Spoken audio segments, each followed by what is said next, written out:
Most births happen in the morning. It's a risky choice.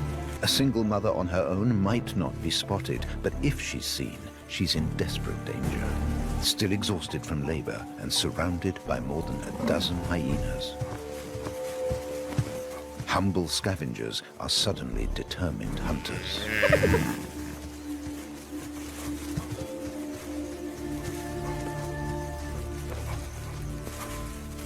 For the calf, the situation is hopeless. Even the mother can't be sure of getting out alive.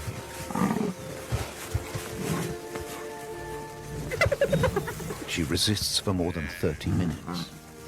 The hyenas swap roles, trying to exhaust her.